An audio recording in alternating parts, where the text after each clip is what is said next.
Hello, sir. Hello. Kumusta na po? Ayos lang. Balita ko, user kayo ng MX3. Oo, actually, matagal na kaming umiinom nito kahit sa Dubai pa kami, sa Middle East. Kumusta, sir, yung pagiging engineer mo rito sa Glasgow? Minsan challenging kasi puro Scottish ang mga nandito, tapos minsan pupunta kami kung saan. So, minsan may struggle, pero naman, kasi Pilipino naman. So, mas magaling ang Pinoy. Oo, syempre, Pilipino. Yeah. So, how long have you been using the brand? In Dubai, almost every day, ginagamit ko siya. Ang nangyari is, nung napunta kami dito sa Scotland, wala na ako masyadong mabilhan. Kaya nung nakita ko siya ngayon, pumunta ako para kumuha ulit na miss ko. Bakit MX3 capsule, sir? Andito ka na sa Glasgow ngayon and still, yan pa rin ang choice mo na brand supplement. Naramdaman ko na parang kiniklex yung yung body ko. Sabi ko, I'm not that old but I'm aging as well. So, yeah. So para sa akin siguro, mas mainam yung tulungan ko yung health ko para mas maging healthy pa ako. MX3, dito ako believe.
Araw at gabi mo'y tunay na sasaya dito. Sagot namin, tugtugan, kantahan, walang patid na tawanan at kulitan. Huwag mong sabihin radyo, sabihin mo number 1 Energy.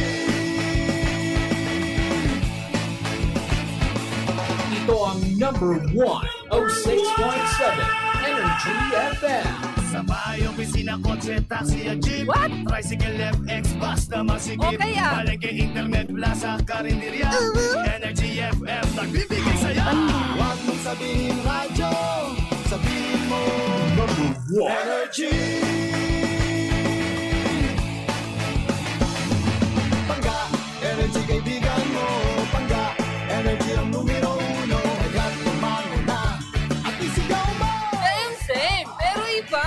Huwag mong sabihin radyo, sabihin mo Energy.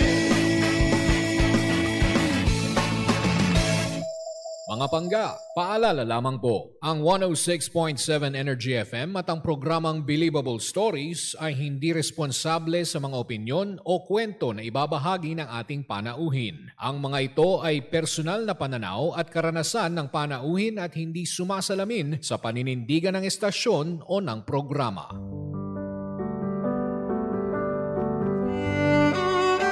Believable Story, mga kwento. Naranasan kong ma-discriminate ang sarili kong pamilya. Ang hirap, no? Kasi lumaban ka naman ng patas pero iba yung tingin nila sa'yo kasi PWD ka. Buhay. Hindi madali na malayo sa pamilya. Pero sa ikagiginhawa ng buhay nila, tinatagan ko yung loob ko. Pinangako ko sa sarili ko, anumang unosang dumating, ilalaban ko yung pangarap ko. At tagumpay. Bawat pahit na dumaan, lahat yun, hindi ko na nararamdaman. Kasi, andito na ako eh. Naabot ko na. Ginapang ko to bang para kang laging umakit ng mundo. Pero, nung dumating na yung takdang oras para sa akin, napasalamat Lord talaga ako para sa kanya lahat ng ito. Thank you, Lord! Believable Stories. Kwento, at tagumpay. Inspirasyon sa bawat kwento. Believable Stories. Mga bangga, sa programang ito, walang format ang success. Walang formula, kanya-kanyang diskarte, kanya-kanyang tirada. Tuwing Webes, mapapakinggan na ang ating kwento ng inspirasyon mula sa MX3. Dito ako, Believe. Ikaw, Pangga, ano ang believable story mo? Believable Stories. Simula at pangarap. Sa edad na 57 taong gulang, isang mapagmahal na ina at matatag na haligi ng pamilya. Sa kabila ng pagiging byuda ng mahigit 2 taon at kalahati, hindi siya natinag sa hamon ng buhay. Bata pa lamang naitanim na ng kanyang ina ang matibay na pundasyon ng pananampalataya. Pagsubok at pagbangon. Ngunit gaya ng bawat paglalakbay, hindi naging madali ang kanyang pinagdaanan. Isa sa pinakamalaking pagsubok ay nang siya'y nagdadalang tao sa kanyang 3 anak at aksidenteng nabigyan ng maling gamot ng kanyang doktor. Gabay at pundasyon. Ngunit sa kabila ng lahat, siya ay mas naging matatag sa kanyang pananampalataya sa Diyos. Sa bawat hamon ng buhay, pinipili niyang kumapit sa pangako ng Panginoon na hindi siya iiwan at pababayaan. Sandigang banal na salita. John 3:16. For God so loved the world that He gave His one and only Son, that whoever believes in Him shall not perish but have eternal life. Mga pangga, biyaya ng 2 pagkakataon. Makasama natin ngayon si Shirley Ferrer. Magandang hapon, Shirley! Good afternoon sa inyo, Cara and Jim. Kamusta? Kamusta ho kayo? Okay naman. Okay na ako. Okay na siya. Kasi medyo kanina po ay kinakabahan si Shirley. Pero medyo nagkaroon kami ng slight kwentuhan.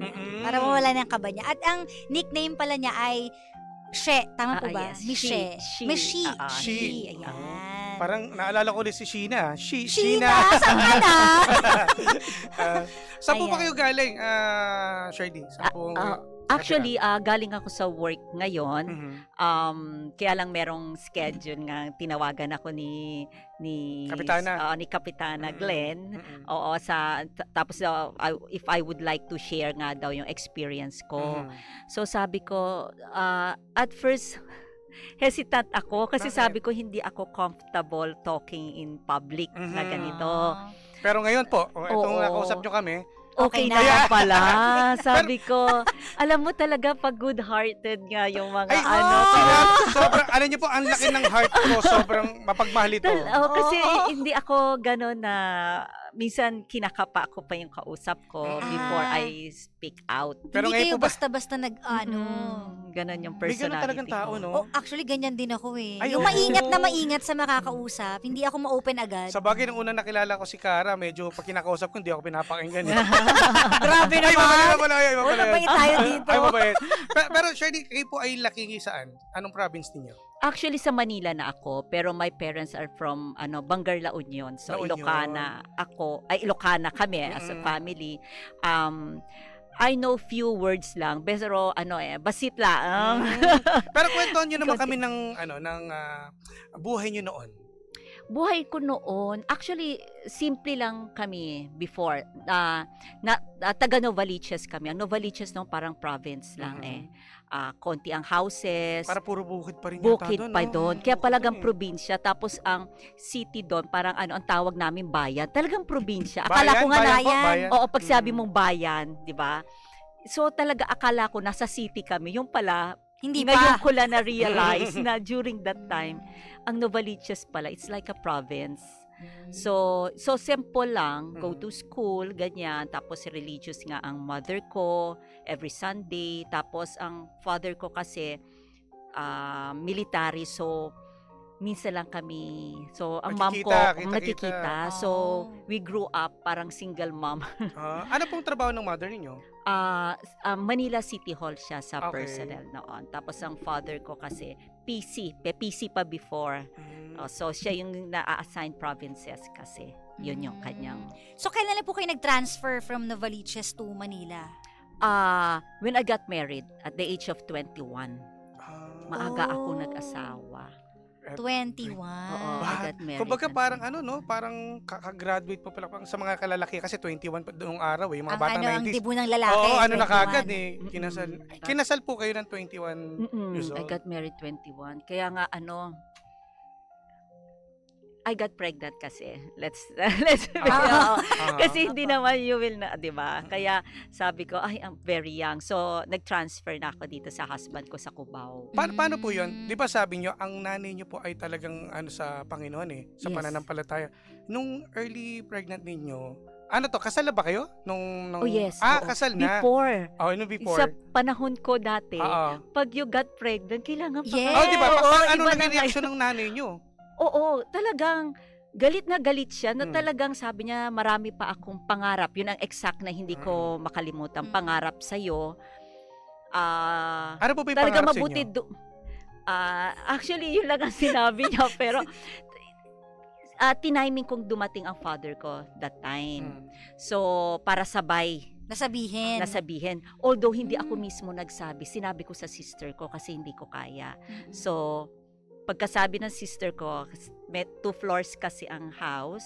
So, takbo ang mother ko. Talaga yung hands niya, talagang sasaktan niya ako Mabuti ang father ko. Nagigigil na. Father ko is retired kasi, di ba, military siya. Siya pa yung nag-stop sa mom ko to.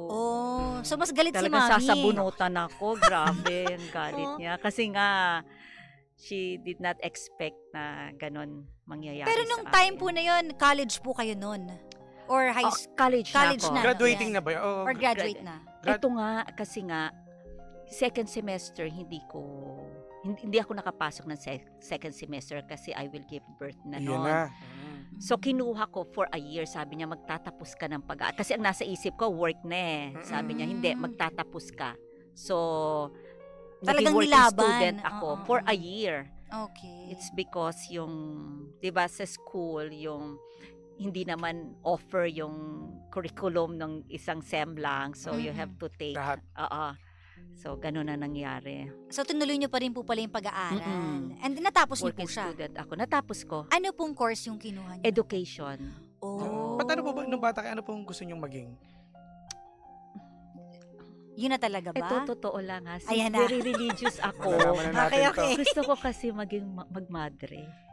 Okay. Doon ako kasi grabe talaga ang mom ko. Hindi siya pinipilit. Parang naramdaman ko na si Lord when I'm praying as a very young age. Ilang taon po kayo nung naramdaman nyo yan? Siguro mga elementary.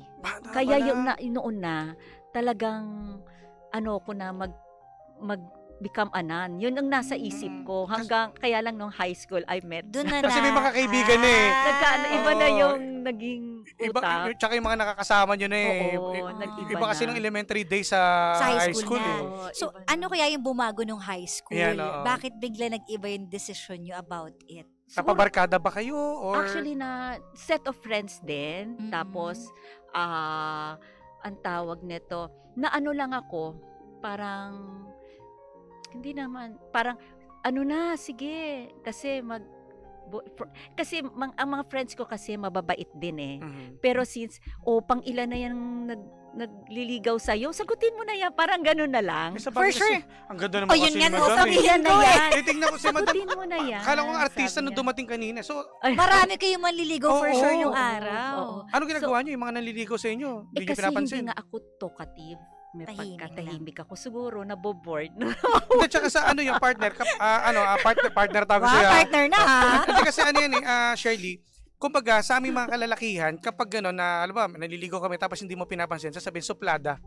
So, nasabihan ka ng mga tsaka, suplada. hindi ko rin kasi sinasagot. Parang pinapabayaan ko lang. So, kung gusto ko akong kausapin lang ako. Nakikinig lang ako. Pero wala. Siguro napapagod. Napapagod. Or baka wala din po kayong wala type. siguro. Ano bang ang type ninyo? Ano bang mga type ninyo dati talaga? Wala naman kasing sa type. Wala kasi sa type yon. Siguro, yun yung sinasabi ko, siguro destiny. Kasi hindi naman yung husband ko parang gusto mo na, di ba? Hindi kasi ako noon yung mapili. Ngayon lang kasi yung, sa panahon ngayon yung, may itsura ba? Wala. Dati wala akong ganong thinking. Basta pag may gustong kumausap, di kausapin ko. Ganon lang ako. Yung personality ko. May pagkamahinhin ako nung high school. Paano na bago nung nakilala mo itong napangasawa mo? Yes. Actually, sinagot ko siya dahil for a friend nga, sabi niya, sagutin mo na yan. Ilang beses na nanligaw para malaman natin? Kasi sabi mo, hindi mo pinapansin. Paano mo siya napansin? Kung ano? basta lahat nga ini-entertain ko, di ba? Kinakausap na kinakausap. Ang style nung high school ganito, small school lang kasi kami. Shout out sa Sacred Heart Academy. Sacred Heart? Yes. Okay, Novaliches. Sacred Heart din kasi ako pero Muntinlupa. Novaliches. So, okay, class okay. 85. So, naniniwala na ako pala na pag mga ganyang school, magaganda talaga. Partner, alam mo na. Okay, going back. So, siyempre, may mga kakagusto, ganyan. Ang style kasi noon, pag may nanligaw sa'yo, ewan ko kung adapt pa rin ngayon, hindi ka liligawan ng iba. Maghihintay yan hanggang hindi ka makikita nilang nililigawan. So, one at a time, walang sabay-sabay. So, nung napunta na sa kanya, itong very close friend ko, best friend ko nung high school, sabi niya, pag best friend talaga, malaki na itutulong. Oo, lalo pag tahimik ka naman. So, yung bulong. Puro build up siya sa'yo na, okay yan, mabait yan, ano yan? Yung bulong, sabi niya, sagutin mo na yan para magka-boyfriend ka. Ang term niya, para may experience mo naman kung how to have a boyfriend, ganyan.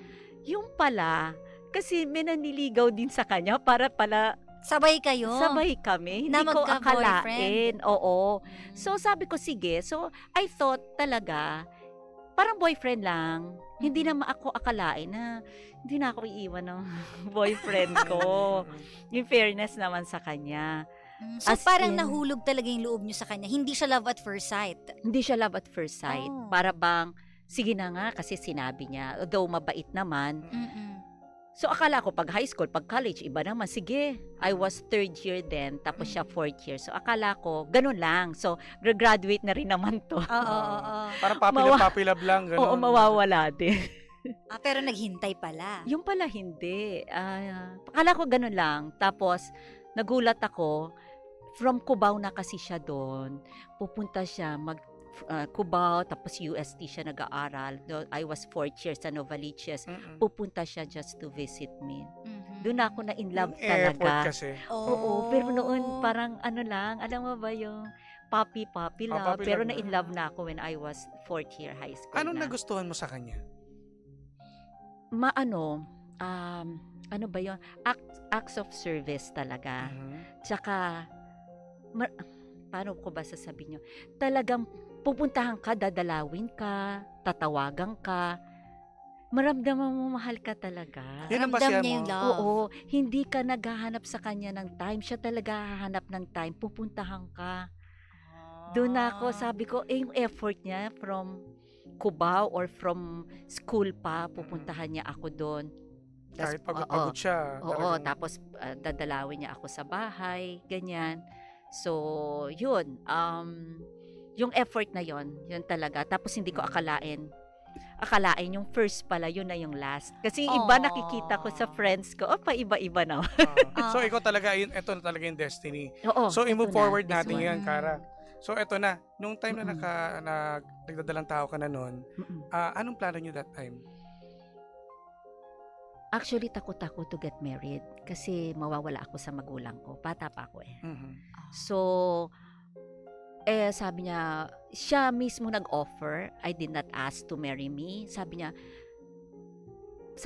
don't worry kasi nag-test ako. Tapos sabi niya, pakakasalan naman kita. So sabi ko, okay. Pero at the back of my mind, naiyak tuloy ako. Iwan ko yung family ko. Very close kasi ako sa family ko, sa mother ko. So, basta ganon. Pero happy ako to be with him. Pero syempre, doubtful pa rin kasi bata pa ako. Parang bata pa ang 21. Kumbaga hindi pa ganun ka kumbaga ready kasi 'di ba marami pang plano ang mother mo at ang father mo sa iyo eh. Tsaka hindi ako sanay na natutulog sa ibang bahay. Hindi ako sanay na nakikisama. School, house lang ako.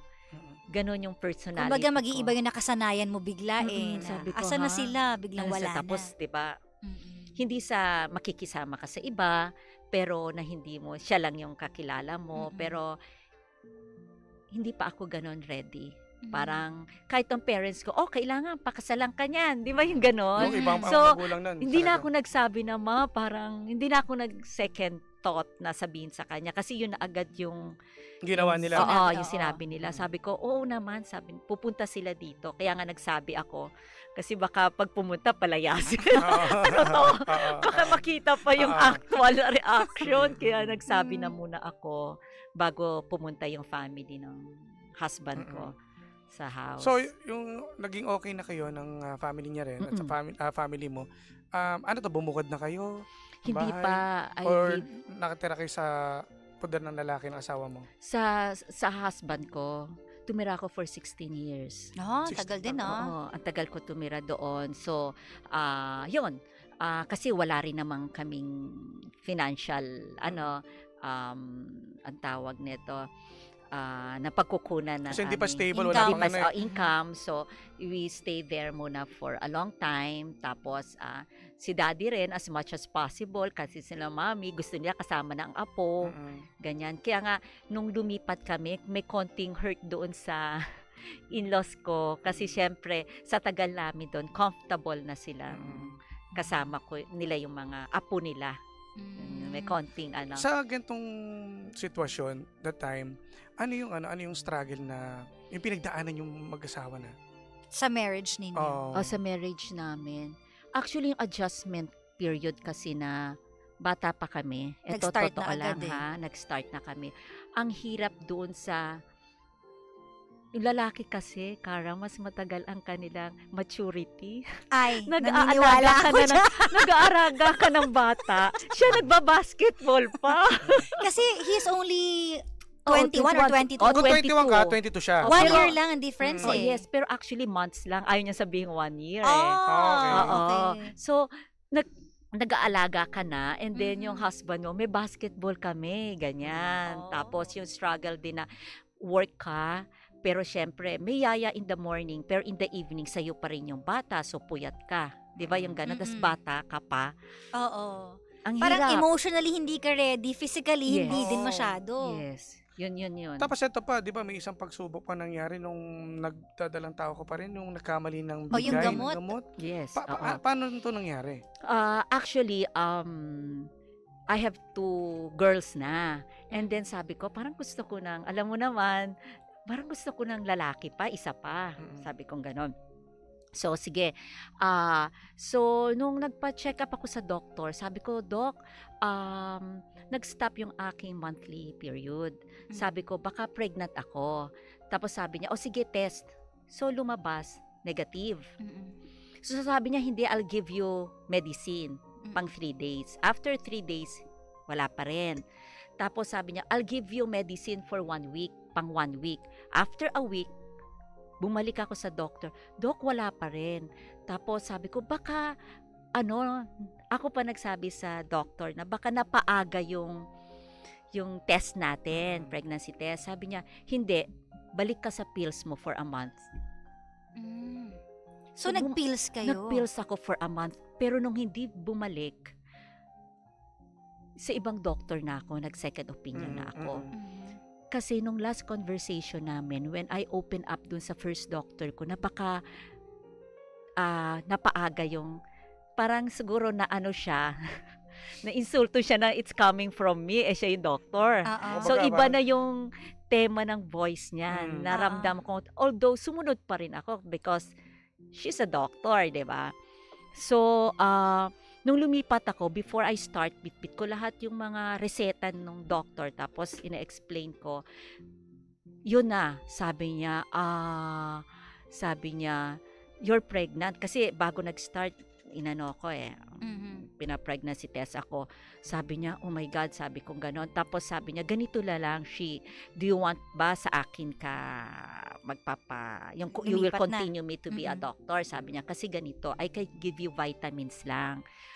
I remember parang folate lang na vitamins, which is vitamins lang yan sa baby, sabi niya. Pero hindi ko ma-assure ang physical and mental health ng anak mo. Kung sa akin ka, dapat monthly may ultrasound tayo. To monitor, no? To monitor. Physically, pero hindi guaranteed mentally. Tapos, so umiyak na ako, kasama ko ang husband ko. And then, sabi niya na lang sa akin, advice ko sa inyo, prayers helps a lot. Talagang parang naano ako kasi dagdagan ko, Cara. Kasi when you are, syempre you're working hard, tapos nag-aalaga ka, nagre-raise ka ng family, sometimes I forgot na rin to go to the church every Sunday and to pray. Pagod ka eh. So, yung 10 years na yon, kasi sa son ko, 30 years old ako when I gave birth So, yung 10 years na yon, struggle talaga sa ang focus talaga work, tsaka yung ang tawag nito, work tsaka yung taking care of the children. Oo.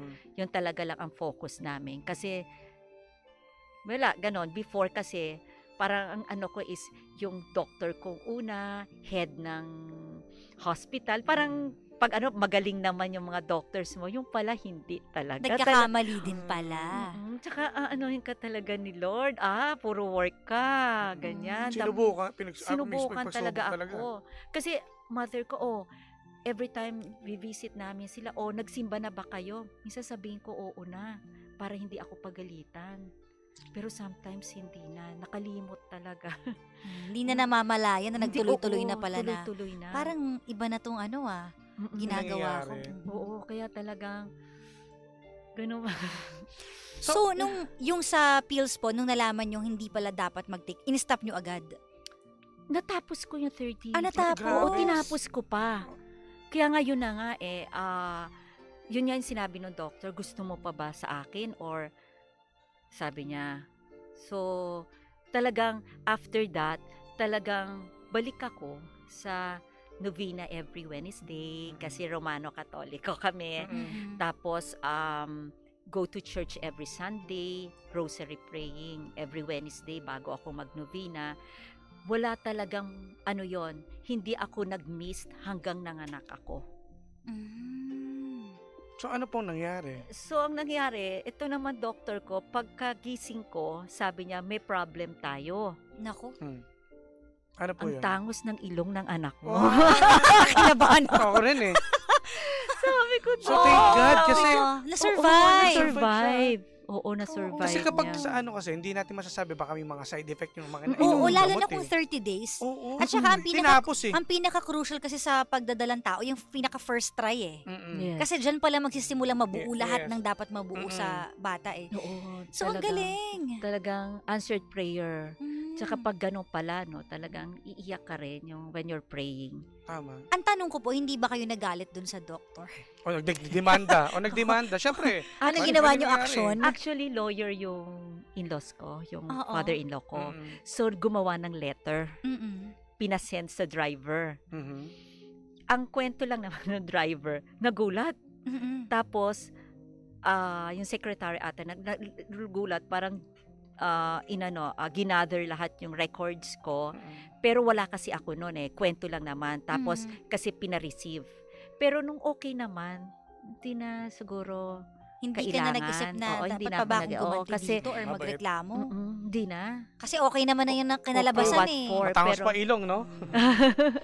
Oo. So nakasurvive ka na sa unang pagsubok. Eto na yung matindi. Meron pa. Yung pangalawa, ito yung nawala yung mister mo. Ay, oo. Kasi, gaano kalaki ang epekto nito? Oo. Kasi malaki ang epekto kasi aside sa sanay ka na, I was 16 years old ata, 15, di ba, when I met him. Yeah, siya yung first Oo, siya ang first, high school. So, second year, hiniligawan niya na kasi ako. And then, third year ko siya. So, 15, 16 ata ako noon. So, yung sistema ng katawan ko, we grew up together. Parang ganyan. Ugali namin, yung transition na adulthood. Kasi hindi pa kami adult before. Siya yung nakasama mo hanggang sa yung teenage life nyo na wala, naging adult kayo, nagkaanak, naging parents. Lahat siya yung kasama nyo Oo, kaya yung ugali ba, yung sistema mo, kasama mo na siya. Parang asawa mo, kaibigan, best friend mo. Naging best friend ko siya talaga. Kasi nga, hindi naman ako maano sa barkada, hindi ako pala grupo. Pala tropa. So, para tropa. Kaya tuloy siyang parang naging best friend ko. So, I lost my best friend and my husband. Naiyak ako. Gaano po, hirap. ano po yung unang pumasok sa isip niyo nung nawala si Mr.? Actually, nung nawala siya, bago siya nawala, sinasabi ko na, naka-move on naman ako, kaya lang every time I talk na i-share ko, siyempre nagfla-flashback yung situation. So, sinabi ko na, pag mawawala ka, sasama na ako. Susunod na ako sa'yo.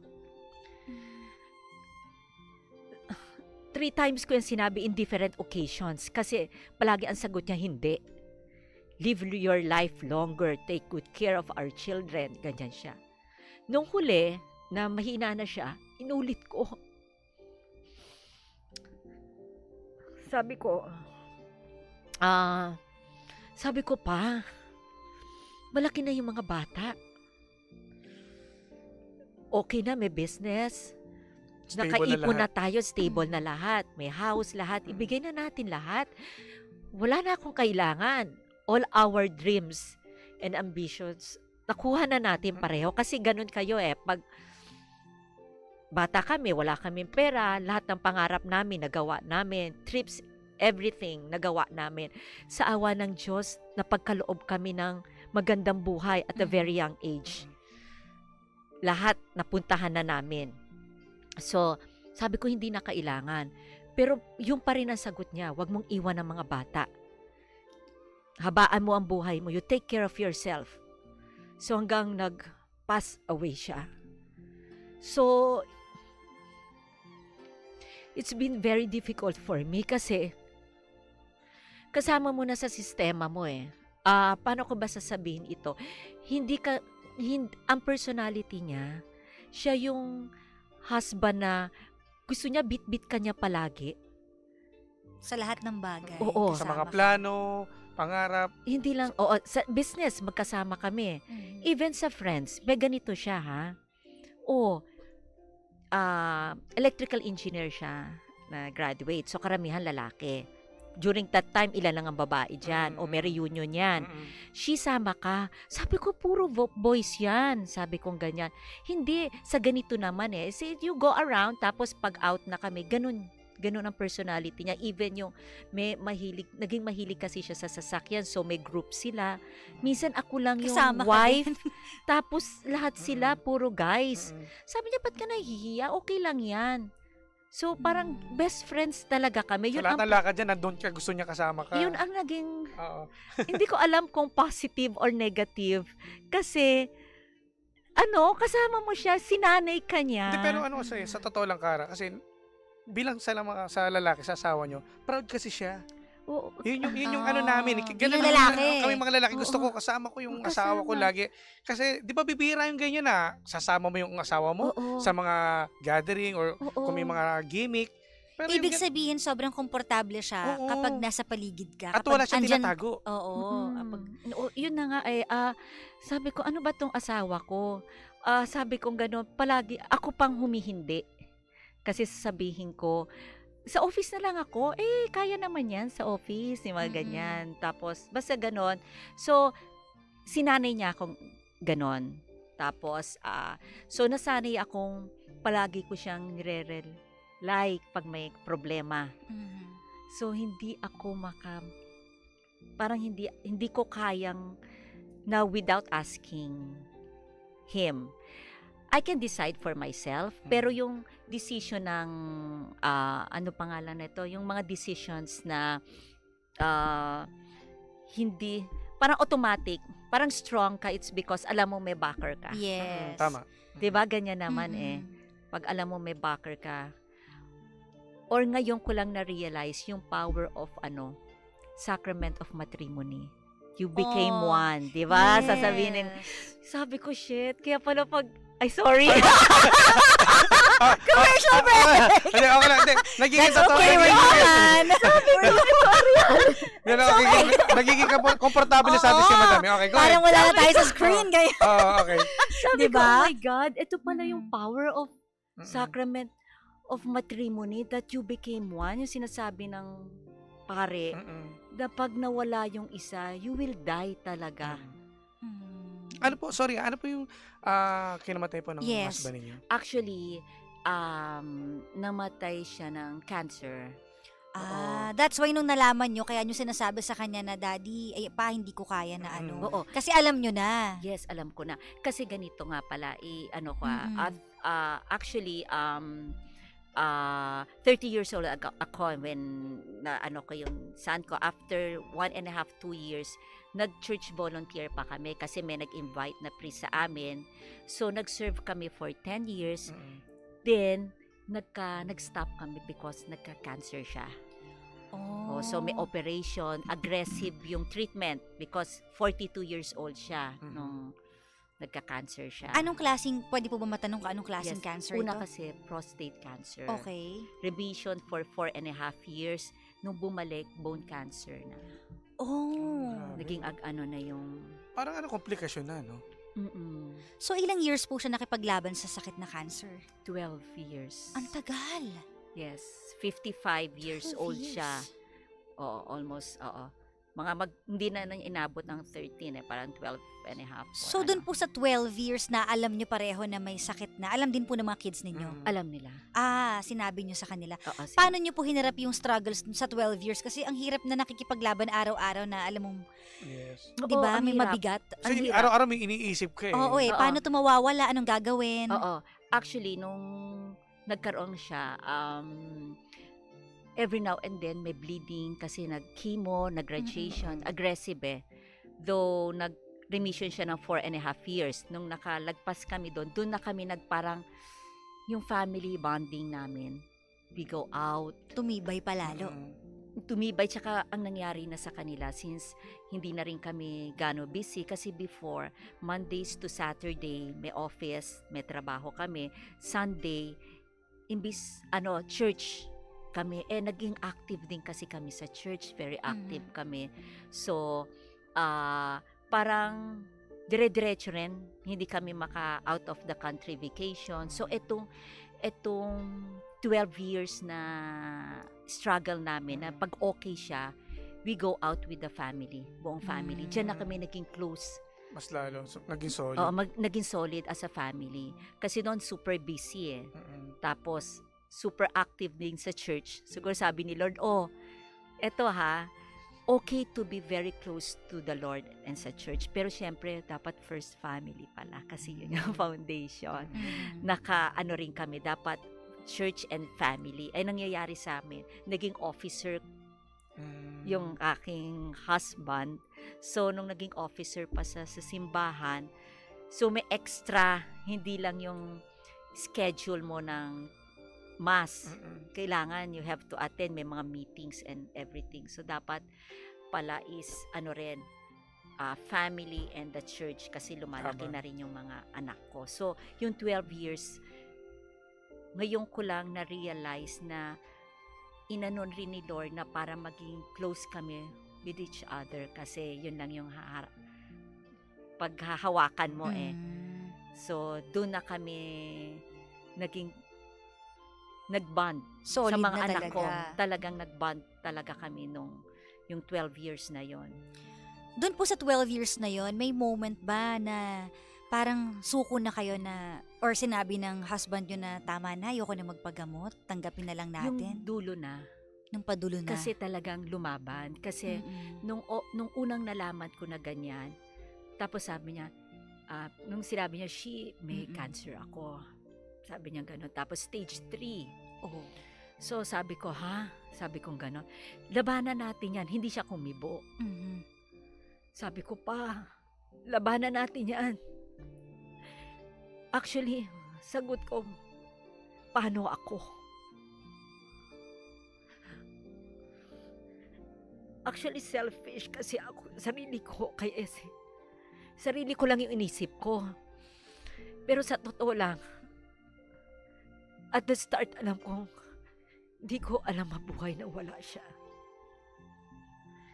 Sabi ko, paano ako? Yun talagang tumingin siya sa akin. So,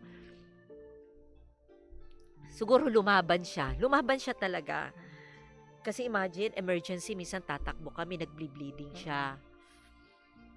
Halos walang tulog. Tapos, monitoring. Oo, monitoring. May times na, kasi una okay, pero yung side effect ng chemo, radiation, doon ka talaga mahihirapan. Tapos may times naman mag-heal. Tapos, yun nga, 4.5 naman, binigyan kami ng 4.5 years. Tapos, okay na naman. So, ang situation niya is minsan okay siya, minsan hindi. Kaya pag may nag-i-invite sa kanya, minsan sasabihin namin, pag okay siya that day we can attend. Oo, pero sometimes kasi, ganun kasi pag may sakit na, may panahon na malakas ka, may panahon na mahina yung katawan mo. So, hindi ka na makasigurado sa mga invitations. Grabe, no? May tanong ako, Shirley, yung time na nawala yung husband mo, dumating ba sa point na hindi ka na nagsasabi ng nararamdaman mo sa mga anak mo? Oo. Kasi nung sinabi niyang... Sinosolo mo lang? Alam nila kasi iyakin ako. Mas kausap ko siya. Kasi ang nangyayari na, they are the ones who's working na sa business namin, yung mga anak ko. Tapos, ako tsaka yung husband ko, kami na palagi sa bahay eh. May personality kasi siya, kahit nasa hospital kami. Gusto niya ako mismo, personal na siya, ako mag-aalaga sa kanya. Even though yung mga nurses, ma'am, tulungan ko na kayo, gusto niyo pahinga kayo, ako muna magpunas kay sir. Titingin yan sa akin, alam ko na, siguro nahihiya siya. So, hands-on talaga ako sa kanya.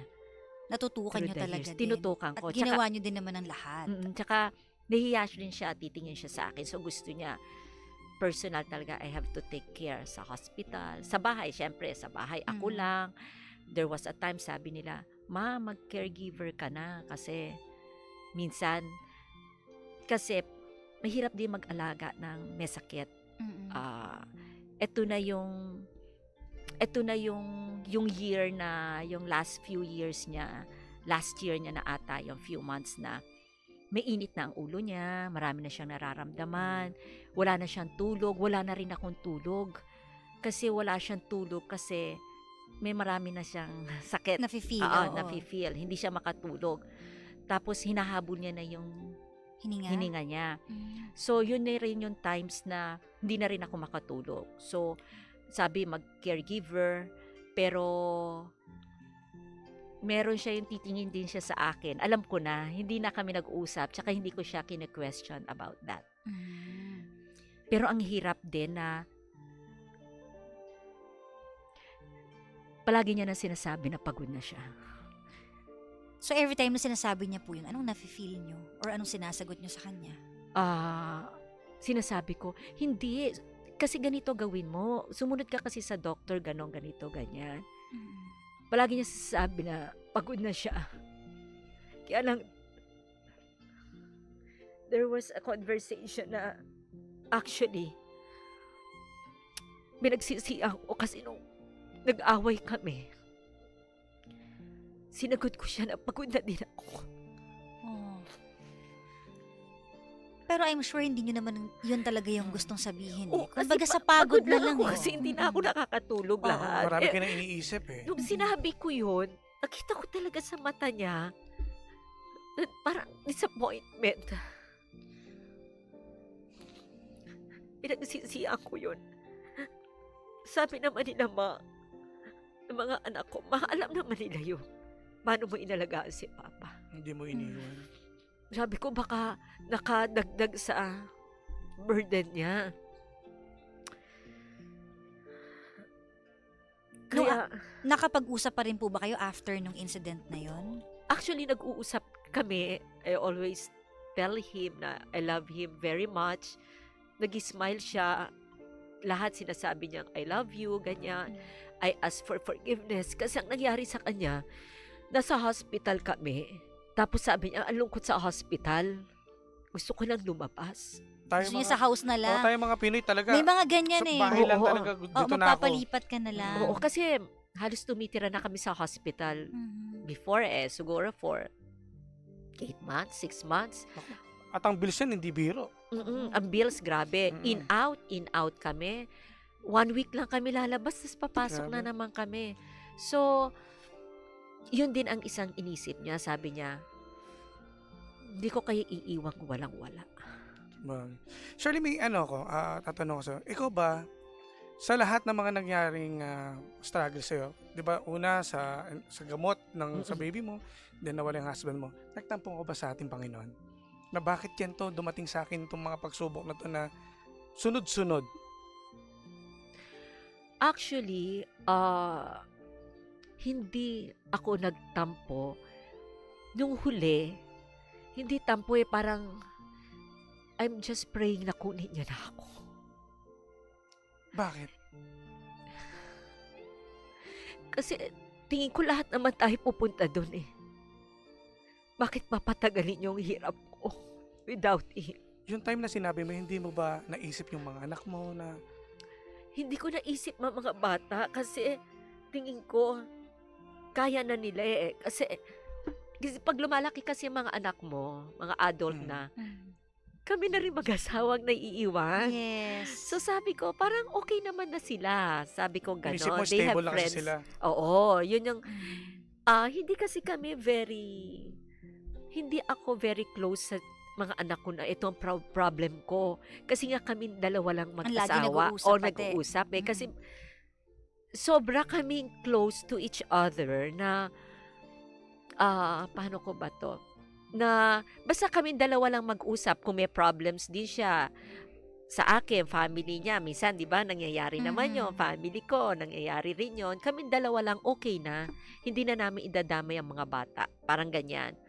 They have their own lives na basta ang sabi ko lang, sana makasama ko na agad. Basta ganun lang. Hindi ko na inisip. Kasi malalaki na sila. Sana kung, kasi iba rin yung mga naging friends ko ngayon na widow, maliliit ba eh. Meron silang drive to live pa eh. Ako wala na ako drive to live. What for? During that time. Pero yon, basta ganyan. Nagsabi ko nga, 2 to 3 before nagreklamo ako sa husband ko kasi hindi ako makatulog. Kaya ko pala 2 to 3 hours a day. Masaya na ako sa 4 hours. So, nagpapalpitate na. Talaga, as in literal, sabi ko, okay lang, papunta na. Lahat naman pupunta doon eh. Di ba? Alam nyo naman yon. So okay lang sa akin noon. Tapos, ang daughter ko, train naman na siya. 10 years na siya nag-work sa company namin. So, sabi ko, kaya niya na. So, may kasama naman siya yung son ko which is engineer din. So, 1 year, kaya niya naman. Kumbaga magaganda na ang nila. Maganda na. Tapos sabi ko, enough na ito kasi hard worker kami eh. Talagang parang ipon-ipon. Yung typical mag-asawa na dapat may extra na ayaw maging, kumbaga, lumaki kaming ayaw naming maging kawawa. Kumbaga, na-secure na lahat Oo, eh. secure na Okay lahat. na. Ayaw namin nang hihingi. Tama. Siya nga, provider siya. Never kaming hihingi. Parang ganyan yung aming personality. Yun. So, take us back po dun sa araw na nag-finally na goodbye na si inyong husband niyo. What happened that day? Actually, yung araw na yon, inausap niya yung doktor. Ano ba doktor ito? Yung sa bahay na lang siya, bibigyan na lang siya ng pain reliever. Ang instruction niya, hindi siya i-revive. Kasama yung mother-in-law ko, yung sister-in-law ko, lahat kami kasi bara walang kukontra. Kasi minsan yan ang nagkaka-problem. So, sabi niya, ready na ako, pagod na ako. So, ang sabi niya sa amin, ayokong i-revive ha. Never akong i-revive. Tapos, wala na yung mga vitamins yung ilalagay sa kanya before. So, kung okay na, yun na yun. Yun na yun. Okay. So, ganun nangyari. Nung umpisa, sige, kasi nakapagpaalam naman na siya na maayos, matagal naman na, naglaban na siya. Pero ganun pala, pag wala na, ano mo siya may wake kayo, lahat, busy ka, nag-aayos ka ng mga kailangan niya, ganon. Pero pag mag-isa ka na lang, Cara, mahirap i-explain. Yung total loneliness mo talaga. Ibang klase. Yun ang parang end of my life na talaga. Wala nang reason to live. Talaga yun na. Yung anak ko kasi nandiyan pa yung husband ko eh. Diba? Yung parang, ay sana normal siya. Yun yung unang pagsubok ko. Pero sa ganito, sa second ko, wala na akong tatakbuhan. So parang nung time po ba na yun, ready na sana kayo kasi parang eto na talaga, gusto na rin naman niya, tinatanggap nyo na rin. Pero hindi pala talagang tayo magiging ready sa death kahit kailan. Sasabihin mo lang ready. Pero kailangan talaga natin ipakita sa mga ganyan na matatag tayo. Kasi ayaw naman natin ng mahal natin sa buhay na mawawala sila na malungkot tayo. Mas lalong dadalhin nila yan eh. So ano po yung last words niya nun sa inyo? Actually, ang last words niya talaga is not for me for my children. Sabi niya, huwag mong papabayaan mga bata. That's it. Wala na akong narinig sa kanya.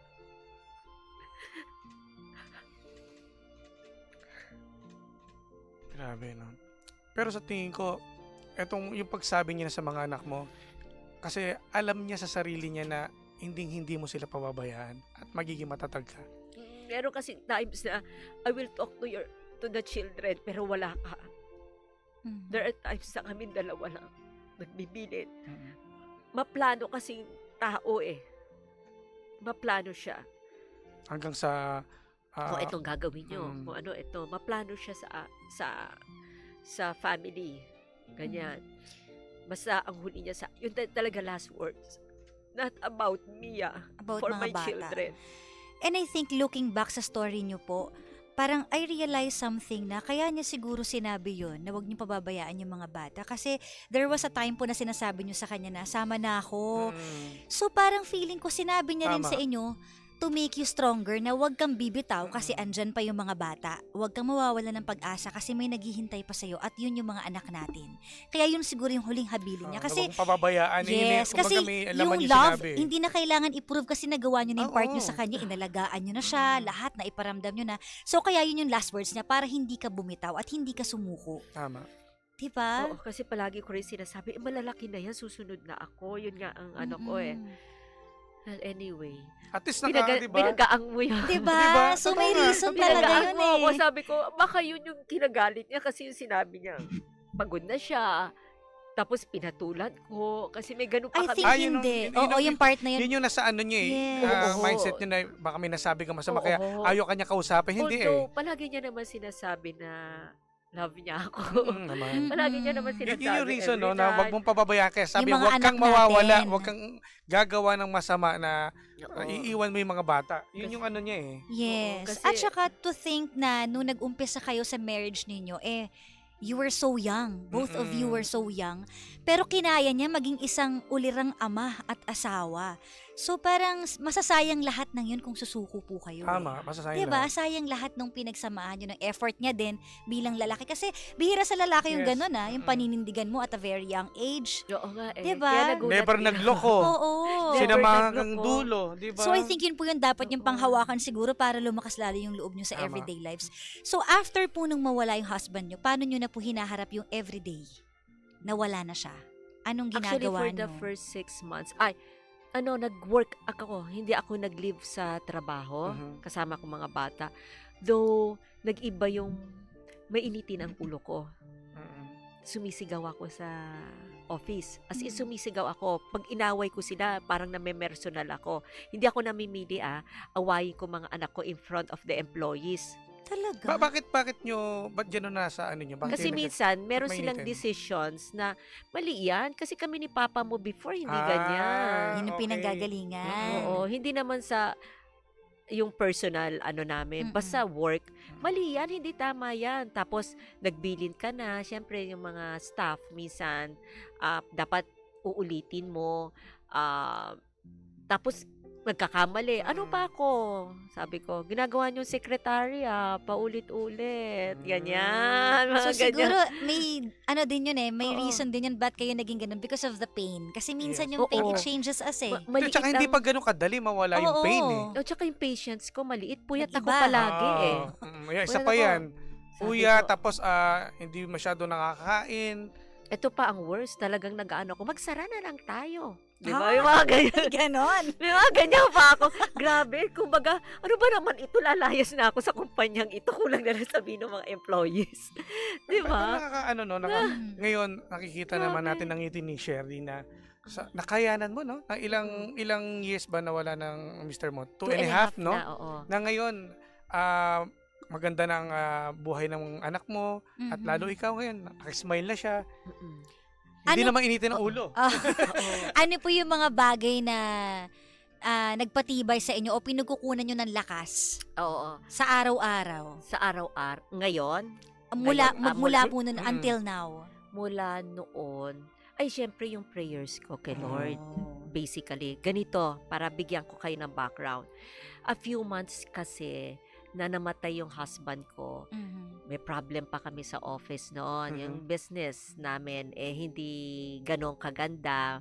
So, tapos, ina-adjust ko. Parang tinuturuan ko yung mga bata. Samantalang, naiinis tong daughter ko. Kasi, 10 taon na ako dyan. Ba't mo pa ako alam ko din. Kulang na lang. Kaya ganyan ang mga sigawan namin.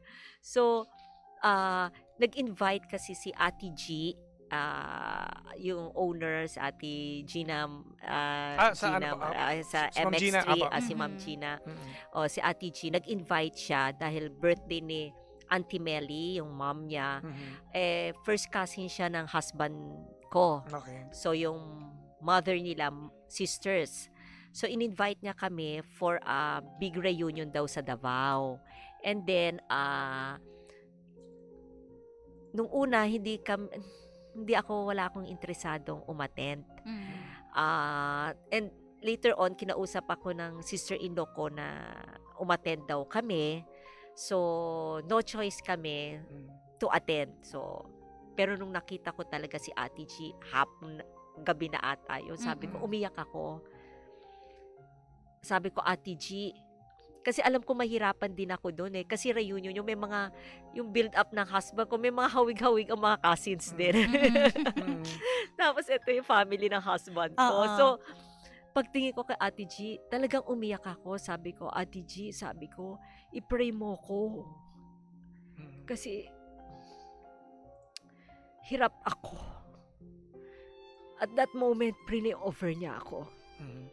Tapos yung whole 3 days pala na yon, meron kami daily worship kay Lord, yung 3 days na reunion. Tapos merong Bible reading, yung gano'n pala yung part ng mga program. So, gumaang yung pakiramdam ko, sa totoo lang. Gumaang ng konti ang pakiramdam ko.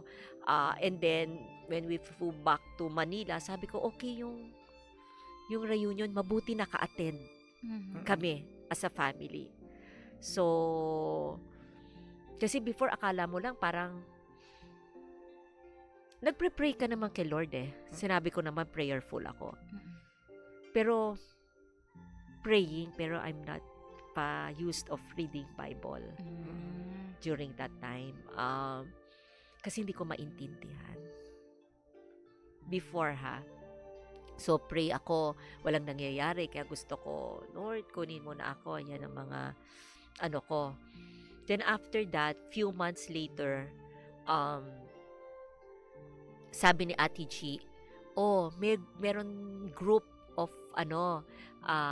may group akong gusto kung sumama ka. It will help you, sabi ko. Ano to, Bible reading na ko, Ate G, parang hindi ko kasi masabi kay Ate G yun kasi syempre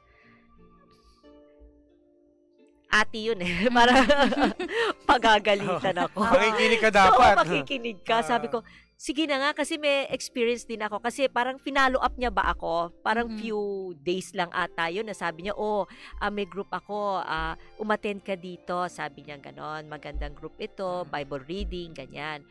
Tapos, ano to, para kay Lord, ganyan. O sabi ko, sige, wala namang mawawala. Yun talaga. So, since, nag-try ako. Inada ko ni Ate Mirna sa Not So Small Group. Sabi ko, ano kaya itong Not So Small Group? Kasi NSSG. So, inad ako ni Ate Mirns. Tapos, yun na nga, it's a Bible reading siya, sharing ng experiences, tsaka prayers. Nung una, konti lang kasi kaming umattend during that time.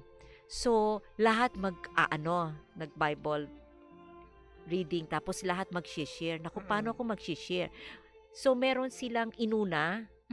So, doon na lang, nag-base ako kung ano yung klaseng sharing niya. Siguro pwede ito. Sabi ko, nag-share ako na hindi ko alam kung ugma doon sa reading. And then, pero every time nag-share ako, umiiyak ako. Kasi palagi ko naalala ko yung husband ko. Kasi ang nila, kung ano yung nasa heart mo eh. Palagi yun ang nasa heart ko. Wala akong ibang nasa heart kundi yung husband ko. Oh my God. Tapos ngayon, kahit may work nasa utak lang. Pero yung heart mo, yung pa rin, pa din yung pain. Yung pain mo, yung longing mo, yung iyong, ang tawag nito, yung na-miss mo talaga, yung husband ko. So, palaging ganon. Tapos, umiiyak ako, hindi na nila ako maintindihan kung paano ako mag-pray. Nag-pray ba ako? Sabi ko, anong prayer mo? Sana maka-recover ako. Hindi ko na alam kung ano ang prayer ko. So, natapos yun. Pero umiyak lang ako ng umiyak. Tapos, nag-closing prayer sila. And then, di tapos na. And then, day ata yun, or the next day, si Tita Lucy, yung isa sa nag-leader doon sa group, tinawagan ako in the morning. Sabi niya ganon, you're beautiful ha, kasi wala na akong pakialam kung anong itsura ko. Ano ba naman itsura ng 2 to 3 hours a day for 6 months, di ba? So, alam mo na. So, sabi ko, you're beautiful ha, maganda ang araw ngayon, ganyan-ganyan, you pray, Sabi ko, sino to? Kasi kami-meet ko lang siya kanya yesterday. Tapos tinatawagan ako in the morning, nag-e-effort sa akin. Sige po, tita. Siyempre, nahihiya ka lang. Sige po, tita. Tapos, yung dalawang yan, si Kirsten din, hindi ko makalimutan. Kasi 2 days ko pa lang siya na-meet online. It's an online sharing kasi ito Bible sharing. Every day, 30 minutes. Everyday ha, sabi ko everyday, kaya ko ba yung everyday? Hindi ako nagbabasa ng Bible, but siguro talagang tinawag ako ni Lord So ito, si Kirsten naman sa gabi, sabihin, sa widow, napakahirap matulog. Kaya nga hindi ka nakakatulog. Sanay ka. May kasama mo siya. Ang laki ng kama mo. Tapos biglang empty space na yung katabi mo. So hindi mo alam kung sa right side ako, right pa ba ako, sa middle ako, o doon ako hihiga doon sa side niya. Napakahirap. Misa nakatayo ka sa gitna, later on makikita mo, balik ka doon sa dating side mo. Pag umikot ka pala. Yan ang pinakamahirap, kaya hindi ka makatulog. So yan. O katabi mo si Jesus ha, grabe. Ang power yung word lang na Jesus. Talagang strike sa head mo. Talagang. Tapos eventually, every day, lunch time yon, looking forward na ako sa sharing. Pagkikita nyo. Yes. Na parang ang dating sa akin, hindi ka pa kumakain ng lunch noon kasi 12 o'clock 30 minutes para may time ka mag-lunch. Ganon. Talagang, sige, alis na ako. Talagang eksakto. Ibilin ko na ha. Kayo na bahala dyan. Sa atin ka na. Tapos online na ako. Doon ako sa room namin. Meron kasi kaming room doon. Sa office. Tapos doon ako. Bible reading kami. Tapos eventually yan, marami na nga namin na-meet. Tsaka nakakatuwa, nakatulong yun, Tsaka dito pa lang, Shirley, ibinigay mo yung love mo kay Jesus. Oo. Sa Panginoon. Kasi, tingnan mo, na-schedule mo na Di ba dati hirap kang mag-schedule pag 30 minutes mo ba? Dami pang ginagawa. Saka everyday. Everyday, di ba? Hirap yun, ha? Everyday. Kumbaga yun na yung pinanggagalingan ng lakas everyday para lumaban sa buhay. Tama. Oo, Nakahanap kayo ng ganun. Oo, tapos since hindi ako gina-guide ka, una, parang iintindihan mo yun sa mind mo. Tapos later on, in your hearts, maano mo pala yan. Pag napunta na sa heart mo, ano na, parang, ito nga yung sinatawag nila sa, you have to believe. Nandoon na ako sa believe. You have to trust Him. Yes. Imagine ang struggle ko sa heart ko, pati business ko. Dalawa yung iniisip ko. Kasi I have to take care of my children. Yes. So, paano to? And then, yung surrendering, it took time. Pero pag na-surrender mo na, wala pang isang buwan, naka-recover ako. Nakatulong talaga. Naka-recover talaga ako. Yung hindi na masyadong mainit ang ulo ko sa office. Like before na sumisigaw. Oo. Mainitin ang ulo, hindi na. Humaba-haba, 5 hours, 6 hours. Tsaka hindi ka na rin nag-iisip ng mga iba. Oo, hindi na ako nag-iisip. Although may struggle, it's not perfect. Yes. Merong nag-flow din ako, ganyan ako, bumaba ako ng konti, tapos bumalik na naman yung ano ko. Pero hindi na yung katulad before na. Down na down ka talaga nun. Down na down ako. Parang ngayon, ine-embrace ko na. Gift pala ang life. Yes. My God. Sabi ko, oh my God, gift pala ang life. Sabi ko, gano'n, you have to embrace it. Diba? Lahat naman tayo pupunta doon. Ba't magmamadali? Tama. Nakita nyo na ngayon, diba? And may reason kung bakit ka pa rin nagsistay until now. Yes. Kailangan din ng strength ng children mo. Yes, oo. Diba? And may reason din pala kasi right now, nakahanap ka ng new friends, new environment, community, and strength. Oo, pag sinurrender. Ngayon, inaalagaan ko na yung sarili ko. Yung na-mention ko before kanina, di ba? Uy, nagsusumba na rin ako. Yes, nabanggit nga kanina. Dati, gusto ko na mamatay. Ngayon, nagpapacheck up na ako. Ngayon, absent ka sa Zumba because andito ka. Isa rin sa nakakatulong talaga yung may mga kaibigan ka nasa paligid mo. Oo, mga kaibigan ko na dapat yung kaibigan, iba kasi yung kaibigan mo lang na nandiyan lang sila to advise you, ganyan. Iba yung friends mo na kay Lord. Tama.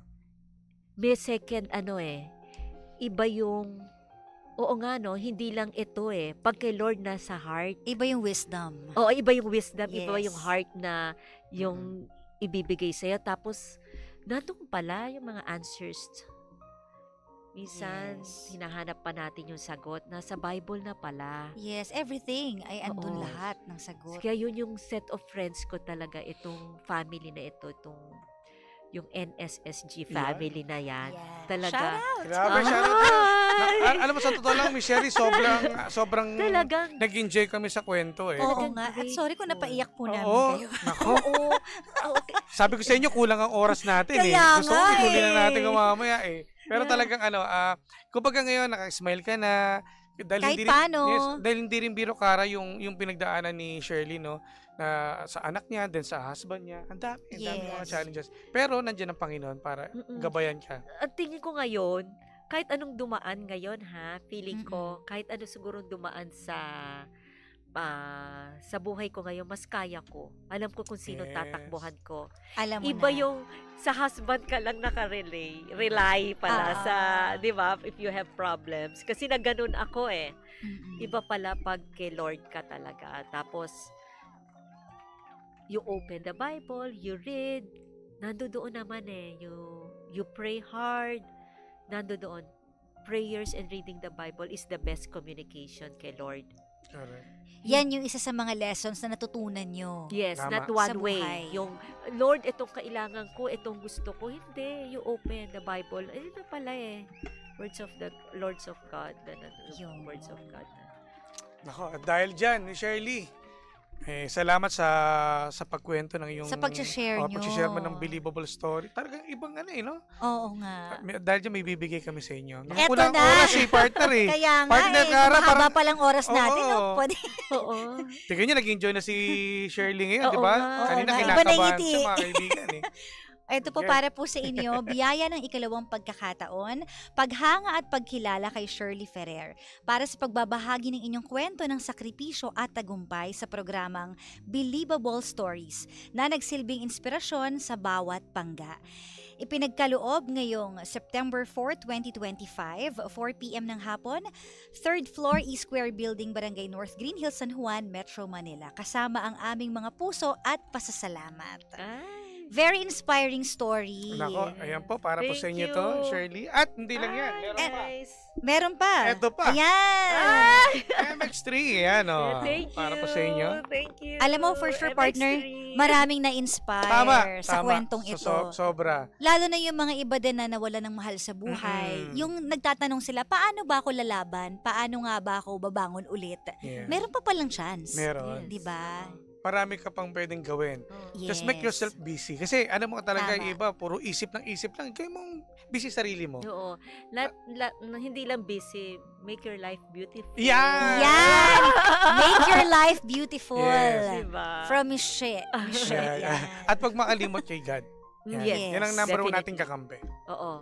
Thank you. Baka may papapatiin po kayo. Maraming salamat po, Shirley. Baka may papatiin ka mga kaibigan mo. Mga kazumba. Kazumba? Hello. Bukas na lang ulit. Upset ako ngayon kasi may radio appearance na hindi ko inaasahan. So, yun, mga Zumba friends, yung mga employees ko, sa mga NSSG family, thank you for helping me hanggang ngayon. Ang daan yung natutulungan. Maraming salamat, Ate Jing, sa family ko na they're always there for me. Maraming salamat sa inyong lahat at sa programang ito. Yan, thank you po. Maraming salamat. Sorry po't napayak po namin kay ni Cara, ha? For inviting me here. No, hindi ko akalain magiging talkative ako dito. At salamat din po sa inyong time na ma-interview namin kayo dito. Thank you po. Ayan. Alright. Mga pangga. Nako, eto na. Sabi ko sa inyo, sa programang ito, walang format ang success. Walang formula, kanya-kanyang diskarte, kanya-kanyang tirada. Tuwing Huwebes, mapapakinggan ninyo ang kwento ng inspirasyon mula sa MX3. Dito ako believe. Kaya pangga, ikaw, ano ang believable story mo? Maraming salamat, partner Cara. Thank you so much. At abangan nyo ulit kami sa susunod na Huwebes. Yan. Yes, Carbo. Carbo is life. Nagkatotoo din kayo kasi Ako, thank you, Cara. Salamat. Mga pangga, magbabalik pa po ako. Dito lang kayo tumutok sa same, pero iba. We are number 1, 106.7 Energy FM. Pangga, kung sabing radyo, sabihin mo.